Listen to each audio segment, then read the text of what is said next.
full-time official on £50,000 and plus a year of our members' money, who hasn't had to see sight of a ballot box in literally decades or more, plotting and planning the removal of elected branch officials in this trade union. And as far back as 2006, this has been planned, because the same regional officer who lodged a complaint at the time complained that he was being moved as my regional officer. And when he asked why, he was in effect told it was because we need to deal with those who put politics before the union. And Vicky Easton, some of you will know in this region, an unelected head of local government in our union in this region, told him on the 3rd of March 2006, she said she made it clear that Glenn Kelly had caused serious problems for the union since she'd arrived.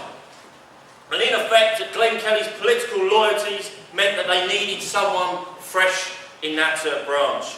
Literally, they now have taken it upon themselves to tag what they refer to in these documents as hotspot branches, to remove elected full-time officials, and by particular methods, and there's another fellow, Chris Remington, referred to as some will know, as we have to castigate the left, was a phrase he used. In a training course of full-time officials, these are the sorts of methods that they are prepared to use. And it does pose a question, when literally there are 4 Socialist Party members here, in a union of 1.3 million, I guess there are probably just over 200 Socialist Party members inside Unison. And you'd have to say, therefore, how on earth does literally the voices of just 200 pose such a threat to these people at the top? And the truth is, and the reality is, it is our ideas and our demands that they are frightened of.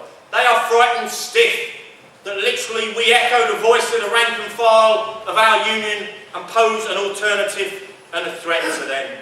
Why are we being castigated?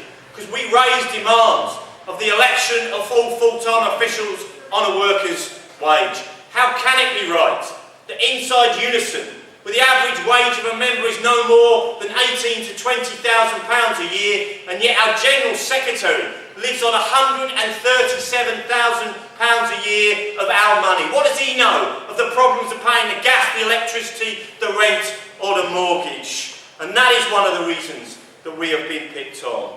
And why too? What was the other demand that we've raised? Is that members, when they vote for a strike action, it is the members who should decide. We shouldn't have union officials dictating whether or not our members cannot take strike action. Deliberately frustrating action. Frankly, some of the union officials have reduced themselves to making ACAS look revolutionary when it comes to raising the question of a strike action. Why is it, time and time again, in particular in this region, when a branch demands a call for industrial action, it's delayed, it's frustrated, until the members can go and do no more? Why is it in Greenwich at the moment? Then in effect, when members have faced literally thousands of pound cuts in their wages, when they asked for a ballot months ago, the union is still prevaricating, saying, well, the employer is still negotiating. Why is it in Waltham Forest at the moment that literally we have to go into a form of tribunal to win the right to even have a ballot of our members against our officials who are saying that workers who've been denied the upgrade that the employer said they was deserved still can't ballot for industrial action? And that is why we call for the right of the demand of members to have control of the strike action, not for full-time officials, unelected, to be used, frankly, like policemen in the union, doing a job for the bosses rather than for the members. And we're also being attacked because we dare raise the question of the funding of the Labour Party. A question that is on the lips, frankly, of our members for many years that has already happened. Why is it, when 2/3 of our members refuse to hand money to the Labour Party, that we are not even allowed to debate it at our national conference, let alone the members have a right to vote over the issue of whether we can continue to fund the Labour Party? It is increasingly the case that literally the position that we have argued for many years, that it is untenable, literally, to be in a situation where we hand our union dues to the Labour Party on a Monday, only to be handed redundancies, cuts and privatisation on a Friday. No wonder many members are screaming out to say enough is enough. If New Labour would rather speak for the millionaires and rather than the millions, then so be it, but not a penny more of our money should go to New Labour. That is the real issues of why we are being attacked over this issue. Not anything to do with fighting the serious issue of racism. If they were genuine about fighting racism, as April has mentioned, why have they left literally for years 200 members of the BNP still allowed to carry union members' card and continue as activists in branches? Why have they done nothing over those issues for decades, and literally now they want to turn it on its head? Well, unfortunately, they've come up against a campaign that they hadn't thought that they would wage. They always hope in disciplinaries that they can take you off into a dark corner, give you a good kicking away from the membership, and that you would do and say nothing. At the beginning of our case, they told us, you can't discuss it with anyone. Not even the officers in your own branches can you do that. Of course, we heeded their advice and did exactly the opposite.